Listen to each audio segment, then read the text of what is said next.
A gente usa a linguagem para se comunicar diariamente de todas as formas. Seja ela verbal ou não. Existem várias funções de linguagem. Vocês conhecem alguma? Eu lembro da função apelativa, que é aquela que tende a chamar a atenção do leitor, de quem está ouvindo. Acho que ela é usada bastante em propaganda. Acho muito interessante ela. A função poética, né? Que é aquela coisa romântica, coisa bonita, muito usada em cartas, né? Nas cartas de amor e tal. Então, adoro, já amo. Manu até roubou a que eu ia falar, né? Mas ok. Ó, e é sobre isso que a gente vai falar hoje. O tema deste episódio são as funções da linguagem. Olá a todos, este é mais um episódio de O Debate, um podcast realizado por 3 alunos da Bahia. Eu me chamo Fran. Eu sou a Manu. E eu sou o Gabriel. Contamos aqui com a presença de uma professora formada em língua portuguesa para nos explicar sobre as variadas funções da linguagem.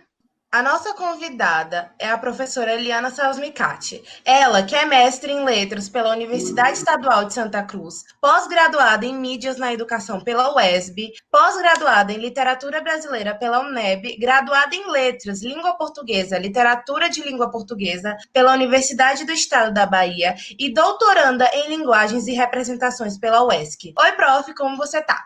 Olá, meninos e meninas, tudo bom? Prazer estar aqui com vocês. Ô, professora, como é que tá aí na quarentena aí? O que a senhora tem feito na quarentena? Então, um sufoco, sabe, Biel? Porque trabalhando mais do que nunca, a impressão que a gente tem é que o trabalho triplicou, quadriplicou, é o trabalho remoto, são as questões domésticas, filho, gato, cachorro, marido, né? E também sou estudante, né? Como vocês disseram, né? Estou estudando, então eu tenho as minhas obrigações também enquanto estudante. Então, é muito trabalho, muita labuta, medo, inconformismo com essa situação toda, né, pelo que o país está passando, e a gente espera, sinceramente, que isso se reverta, que mude. Sim, tá no 220. E tá tudo bem com o seu gato? Tá tudo bem com a família? Então, estamos bem, né? Eu perdi um gato nessa quarentena, ele subia muito aqui no telhado, no muro, e aí um certo dia resolveu sair e não voltou. Então, nós estamos à caça do gato, né? E toda vez que eu recebo uma notícia, a gente sai para procurá-lo aí pelas redondezas, né? Porque eles são andarilhos, né? Eles gostam de liberdade, mas está fazendo muita falta aqui para a gente o nosso lumbiar. Entendo. Então, prof, você pode nos explicar um pouco sobre o que é a função da linguagem? Então, meus queridos e queridas, quando nós falamos em linguagem e a gente, né, foca a parte das funções, a gente precisa primeiro levar em consideração que nós nos comunicamos o tempo inteiro através de textos. E os textos, né, eles carregam aí uma intenção, né? A comunicação está atrelada a essa intencionalidade discursiva. Por quê? Todo texto que nós produzimos tem um objetivo, tem uma intenção. As funções são intrínsecas ao texto, né? Então, quando nós falamos em funções de linguagem, nós estamos falando das funções que estão atreladas a esse processo de comunicação, né, de linguagem, dentro daqueles textos todos que nós criamos para manter essa conexão com o outro, para nos comunicar com o mundo, né, com as pessoas que estão em nosso torno, né, no nosso entorno. Então, é importante a gente dizer que comunicação e intencionalidade discursiva são duas questões que andam juntas. Então, professora, quais são os elementos de uma comunicação? Então, para eu poder falar isso para vocês, eu primeiro preciso me reportar a um esquema, né, da comunicação, porque quando a gente fala em processo de comunicação, a gente precisa se reportar aos elementos do processo comunicativo. Então, um teórico chamado Jacobson, né, ele pensou esse esquema, né, esse esquema do processo de comunicação, colocando aí para nós os principais elementos que fazem parte desse processo. Então, quando ele teoriza a respeito disso, ele coloca o emissor, o receptor, né, o canal, a mensagem, o código, o contexto, que são os elementos principais que fazem parte aí do processo comunicativo. Na teoria de Jacobson, o que faltou, né, ser dito? Que eu não posso simplesmente conceber que há alguém que emite uma mensagem e alguém que recebe. eu preciso sempre lembrar que o processo de comunicação tem como base a interação, né?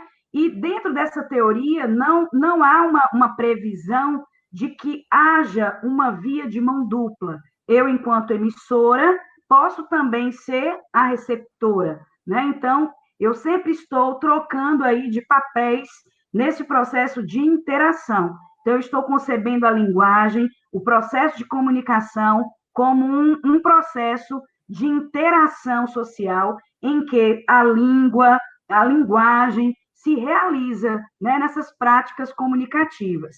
Então, vamos ao primeiro elemento. E aqui a gente não quer colocar numa hierarquia o elemento que é principal, que, sabe, sem ele a comunicação não existe. Não, todos têm a sua importância.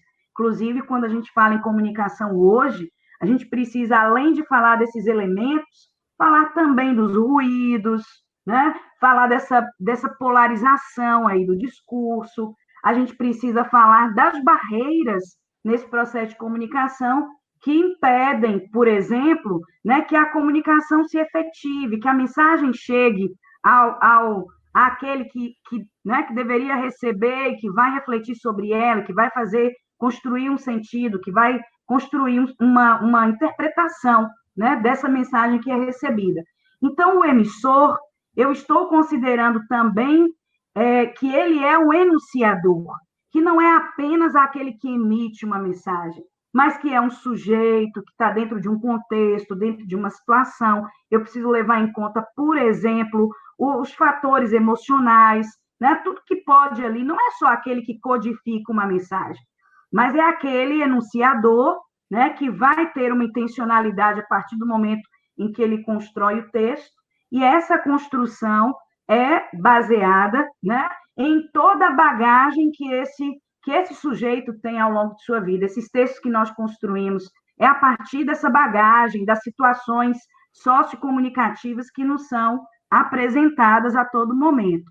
E quando nós falamos de um receptor, pura e simplesmente, vamos pensar que o receptor ele só recebe, né? Eu, enquanto professora, eu não quero um estudante apenas receptor.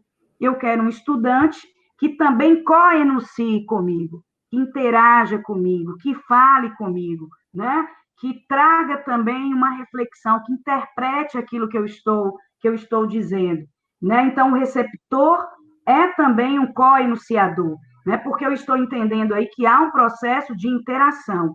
E a mensagem? Essa mensagem que é construída, e a gente sabe que não é só através da linguagem verbal, eu não estou falando aqui só da palavra escrita e da palavra falada, da oralidade, mas nós estamos falando, né, todas as mensagens de todos os gêneros textuais possíveis.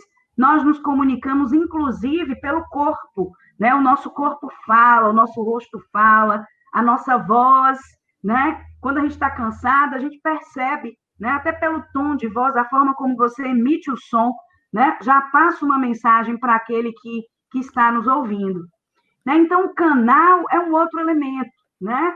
O canal é o veículo, né? É o veículo por onde essa mensagem, né, vai ser transmitida até chegar ao seu destino, né? E a nossa língua, quando a gente fala aqui, é claro que quando a gente fala do código, Jacobson ele vai colocar o código, e nós estamos aqui ampliando, né? Além da língua, enquanto código, enquanto idioma, nós estamos falando aqui da linguagem, porque ela é muito mais abrangente, né? E, é claro, o último elemento, o contexto ou referente em que esse processo todo se dá. A gente iniciou citando algumas das funções que a gente já ouviu falar, só que eu estou curioso em saber o que seria a função referencial ou denotativa. Certo. Então, para cada elemento daquele que eu fiz menção, do processo de comunicação, pensou-se, né? Pensou-se numa função. Então, quando nós falamos, por exemplo, da função referencial, né, ou função denotativa, é uma função que ocorre quando o destaque, né, quando o foco aí desse processo é o referente, ou seja, o contexto do assunto, né, que tem relação ali direta com o contexto. Então, quando nós falamos da função referencial, né, ou função denotativa, nós estamos falando de uma função que tem como principal característica a informação, né? O principal objetivo dela é informar, né? Por isso tem logo lá o que, né? O que ela vai... Vamos colocar aqui, por exemplo, um texto que nós costumamos acessar no nosso dia a dia, no cotidiano, né? Um texto que está lá nesses jornais que você consegue, com um clique, ter acesso a notícias. A notícia, por exemplo, é um texto que se caracteriza por ter a função referencial. Por quê? Porque um texto que é notícia, a gente espera que ele tenha uma linguagem direta, uma linguagem precisa, que predomine a denotação, que haja clareza, né, naquilo que está sendo, clareza daquilo que está sendo dito, e a finalidade é essa, é informar, né? Então, a gente vai perceber a presença da função referencial, ou função informativa, ou denotativa, em textos de natureza jornalística, em textos didáticos, científicos. A gente pode encontrar também em gráficos, em legendas, em mapas, em bulas de remédio, né? Porque a intenção do texto, ao ser criado, foi de informar, né? De informar a quem tivesse acesso àquele texto. Ô, Lil, apesar do nome já nos dar uma ideia do que seja, o que é a função poética? A função poética é linda, né? O foco dela é a mensagem. E quando nós falamos da função poética enquanto função que privilegia a mensagem, que está ali, o foco é a mensagem, nós estamos falando de um trabalho estilístico com a linguagem, né? Então, por isso poético, que tem uma relação aí com, né, com poesia, com literatura, né? Então, a gente vai perceber que há o uso na função poética de recursos que comumente nós não utilizamos na nossa linguagem do dia a dia, né? Então, a função poética foca a mensagem, e aí a forma como essa mensagem, né, se estrutura, como ela se delineia, né, a linguagem que é utilizada. Então, a gente vai perceber nessa função essa marca aí de estilo, essa marca estética. Eu tenho aqui, inclusive, se vocês me permitirem, né, um texto para poder apresentar a vocês com a função poética, porque ela tem uma relação direta com a literatura, e eu gosto muito de falar sobre isso. É um texto de Mário Quintana, são 4 versos aqui, eu sei que é uma poesia maior, mas eu só trouxe 4 versos para mostrar a vocês a função poética. O texto se chama Das Utopias. Se as coisas são inatingíveis, ora, não é motivo para não querê-las. Que tristes os caminhos se não fora a mágica presença das estrelas. Então, não é possível, né, alguém ter contato com esse texto e não perceber que há algo, né, de diferencial na linguagem, e na linguagem, nas palavras, na forma como essa mensagem foi construída. Por isso que a função poética aqui predomina nesse texto. Professora, o que é a função fática? Então, quando nós falamos da função fática, nós estamos falando, né, de uma função que vai testar o canal de comunicação. Então, o foco aí é o canal, né? O tempo inteiro aqui a gente pode perceber essa função fática como uma forma de estabelecer contato com quem nós estamos falando, com o nosso interlocutor. Aqui, por exemplo, nesse contexto, nessa situação sociocomunicativa a que estamos inseridos. Suponhamos, se há um problema, um ruído, um problema no microfone, então o tempo inteiro a gente está tentando estabelecer a comunicação, testando o canal, né, para saber se a comunicação de fato ela acontece. Então, é para avaliar, por exemplo, o nível de entendimento, né, de um texto. Então, em sala de aula, nós, professores, o tempo inteiro a gente está assim, aí, está tudo certo, vocês compreenderam, né? Então, é a função fática, quando eu construo textos dessa natureza. Eu estou tentando estabelecer contato para verificar, né, se a comunicação, de fato, está sendo efetivada naquele contexto sociocomunicativo. Né? No telefone, quando a gente diz alô, né? Alô, tem alguém aí? Quem é que fala? Então, todo esse processo é testando aí o canal. Eu sei que não é do tempo de vocês, mas é do meu. Nós utilizávamos o antigo MSN. E lá havia uma ferramenta, né, quando nós estávamos ali conversando virtualmente, e a pessoa do outro lado simplesmente sumia, então nós clicávamos num íconezinho, que fazia com que a tela, né, tremesse ali, chamando a atenção do interlocutor. Né? Então, a gente percebe também alguns recursos aqui no WhatsApp, que a gente fica o tempo inteiro ali, quando você envia uma mensagem, você quer olhar se a pessoa leu, se a pessoa recebeu, aí tem lá quando aparece o azulzinho, você fala assim, poxa, a pessoa leu e não me respondeu, e aí você manda um oi, você está aí, né? Então, o tempo inteiro você está ali testando o canal de comunicação. Isso é função fática. Por via das dúvidas, eu sempre desativo o sinalzinho azulzinho. Não tem que ver que eu li, não. Não gosto, não. E ela me parece uma função bem oral, né? Essa função. Professora, eu ouvi falar sobre uma tal de função conativa. O que seria esse diacho? Então, Gabriel, a função conativa o foco é no receptor, né? É nesse sujeito que está lá como interlocutor, que é um coenunciador nesse processo.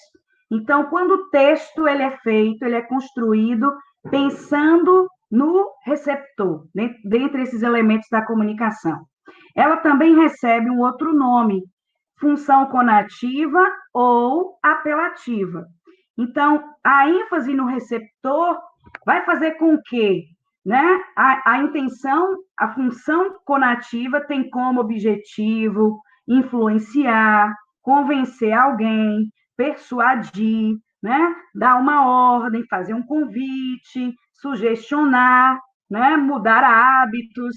Então, a gente percebe essa função muito presente, por exemplo, nas propagandas, né, nos anúncios publicitários, né, a gente vê aí o tempo inteiro nesse processo todo, né, de virtualidade, nós que estamos aí inseridos nas redes sociais, o tempo inteiro nós estamos recebendo textos com esse apelo, né, que você compra uma coisa sem necessidade, porque o tempo inteiro parece que a rede, né, que está ali o tempo inteiro te monitorando, adivinha ou pelo menos cria necessidades na gente, e a gente acaba comprando produtos que a gente nem precisa, né? Mas de tanto receber, né? Eu estava pensando outro dia aqui num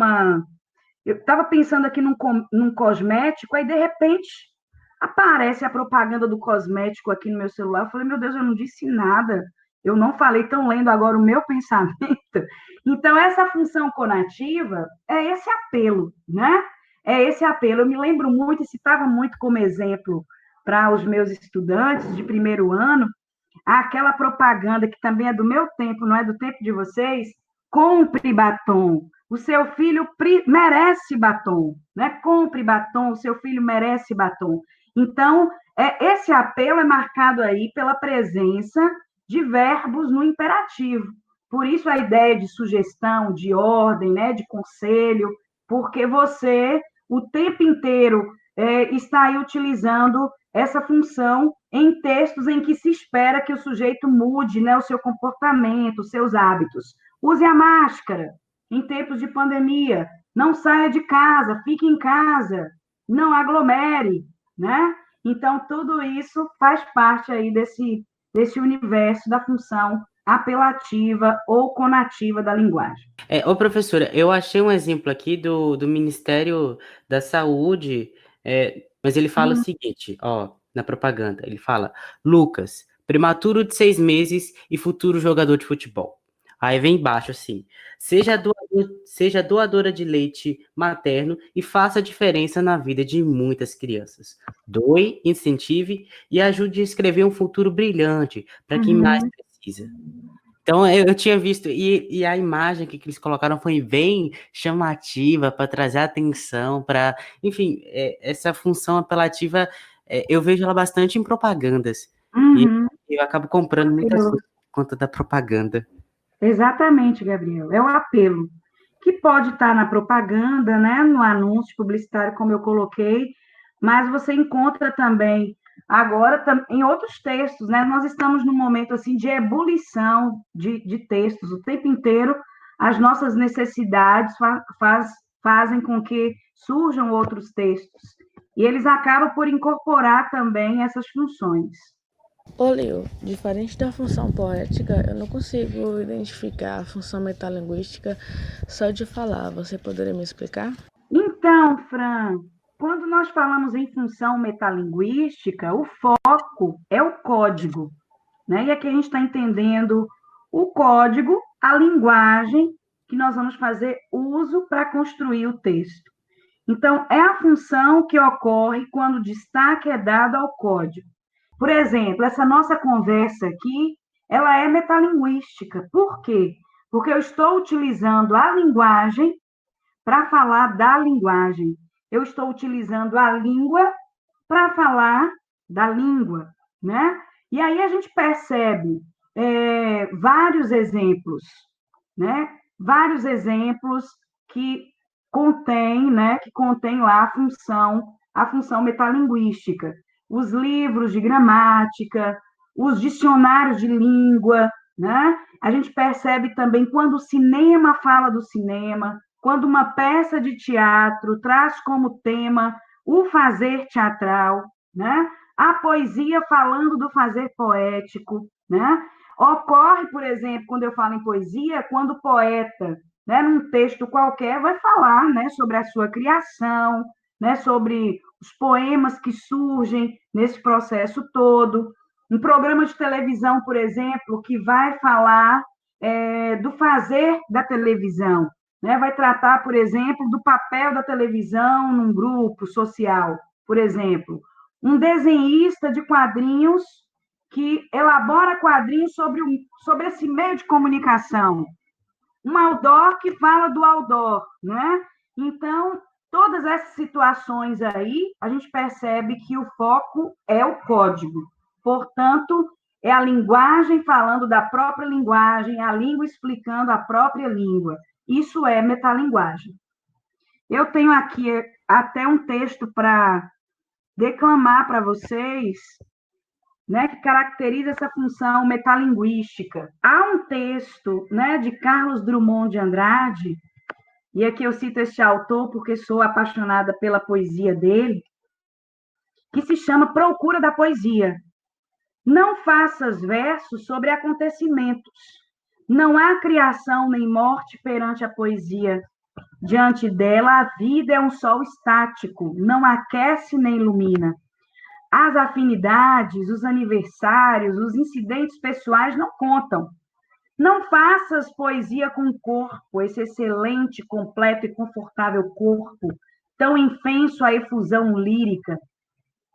Tua gota de bile, tua careta de gozo ou de dor no escuro são indiferentes. Nem me reveles teus sentimentos que se prevalecem do equívoco e tentam a longa viagem, o que pensas e sentes. Isso ainda não é poesia.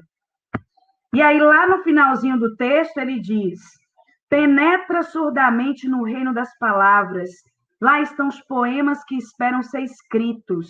Estão paralisados, mas não há desespero. Há calma e frescura na superfície intacta. Ei-los sós e mudos no estado dicionário. Convive com teus poemas antes de escrevê-los. Tem paciência se obscuros. Calma se te provocam. Espera que cada um se realize e consome com seu poder de palavra e seu poder de silêncio. Então, olha que coisa linda. É um poema carregado aí da função poética, a gente percebe a poesia, porque as palavras, né, têm um tratamento estético aqui, né, tem um jogo de estilo, o uso das figuras de linguagem estão aqui, as metáforas, então você percebe que a linguagem, né, foi trabalhada, né, que há essa construção estética aqui do texto, mas o que vai predominar aqui é a poesia falando dela mesma, né? Então, por conta disso, o que predomina nesse texto é a função metalinguística. Professora, apesar dessa aqui que eu vou falar agora, também passar e dá para entender mais ou menos do que se trata, o que é a função emotiva? A emotiva, Manu, ela foca o emissor. O foco é no emissor, né? Então, você vai encontrar texto, quando nós falamos de emissor, nós estamos falando da pessoa que fala, da pessoa que escreve, da pessoa que desenha, do pintor, né? Então, nós estamos falando do sujeito que cria textos. Nós estamos falando desse interlocutor, desse enunciador. Então, a função emotiva, ela vai aparecer quando o foco é no emissor e os textos aparecem em primeira pessoa, porque o foco é o que eu sinto, é como eu estou, né? Como eu me comporto, né? Como eu o tempo inteiro, esse eu, ele é recorrente na função emotiva da linguagem. E aí, é claro, a gente precisa falar desse emissor, dessa função carregada de subjetividade. Se eu tenho lá na função referencial a marca da objetividade, na função emotiva eu vou ter a marca da subjetividade, né? Ela ocorre quando essa emotividade, quando essa função provoca no leitor, provoca no interlocutor, né? Também a emoção. Né? Então, a gente pega, por exemplo, o texto poético, que pode ter, né, mais de uma função. E aqui a gente não está falando de funções estanques. Os textos podem apresentar mais de uma função. Né? A poesia, por exemplo, comumente, nós vamos encontrar a função poética por conta desse trabalho estilístico com a linguagem. Nós vamos encontrar a função emotiva, porque o eu lírico, né, aparece lá em primeira pessoa, provocando a emoção no leitor, né? Então, a gente percebe isso nas músicas, nas canções que a gente escuta, principalmente aí nessas canções dor de cotovelo, né? Quando eu falo assim, por exemplo, meu bem-querer é segredo, é sagrado, está sacramentado em meu coração. Então, nós percebemos a presença marcante aí da primeira pessoa, meu bem-querer, né? Está sacramentado no meu coração. Então, por isso, essa função tão marcada, tão ligada e linkada na figura do emissor, né? E há presença aí muito forte de textos líricos, autobiográficos, memórias, depoimentos, né? Essa subjetividade, essa marca aí da pessoalidade, isso é que vai tornar os textos, né, mais emotivos e vai provocar também no leitor essa emoção. Então, tanto os pronomes quanto os verbos vão aparecer em primeira pessoa, tá? E aí, é claro, a gente pode ousar, nós não estamos falando aqui apenas dessa linguagem referencial, mas nós estamos falando aqui de uma linguagem que vai focar o emissor e que eu vou poder, por exemplo, utilizar interjeições, exclamação, né? Tudo isso para poder marcar essa emotividade no texto.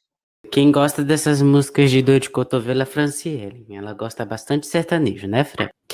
Ô, professora, a senhora nos explicou sobre as funções da linguagem, nos apresentou elas, os textos, mas como que elas são trazidas em vestibular ou no Enem?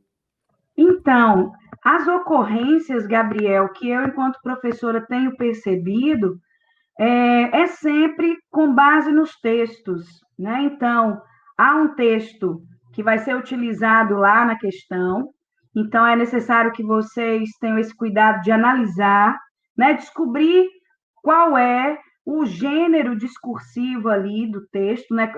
Quando a gente fala em gênero discursivo, nós estamos falando dessa diversidade, né, dos gêneros, dos textos que nós, enquanto interlocutores, falantes de uma língua, linguageiros, enquanto sujeitos linguageiros, nós estamos o tempo inteiro produzindo textos. Então, esses textos que aparecem no Enem, é importante que a gente tenha contato no nosso processo de formação, tenha contato com esses textos em sala de aula ou fora dela. A gente sabe que agora não há mais limites para isso. Nós estamos, por exemplo, diante de memes, de tirinhas, né? Uma coisa acontece hoje, amanhã já está, na mesma hora aparece já um meme, né, com relação a um fato que aconteceu há 30 minutos.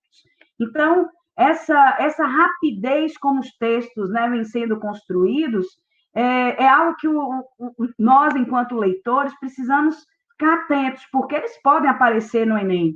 Né? Então, eu preciso ter, naquele momento, a capacidade de fazer a leitura, de identificar qual é o objetivo daquele texto, qual é a função de linguagem que está ali por trás daquele discurso, né? Qual é a intenção de quem construiu, né? do meu interlocutor, que no caso ali do texto é o autor, né? Qual seria a intenção na produção daquele texto? Então, são fatores importantes que devem ser levados em conta.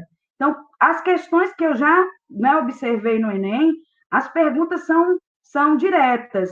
Qual é a função que predomina no texto? Né? Por que usa aí a expressão predomina? Porque eu posso encontrar mais de uma função num texto só. Né? Então, eu preciso olhar a natureza do texto, ver qual é o gênero textual, né? E perceber qual é a intenção. Qual é a intenção? Aquele texto quer me informar, quer me emocionar, está testando o canal, né? Para eu poder identificar qual é a função de linguagem.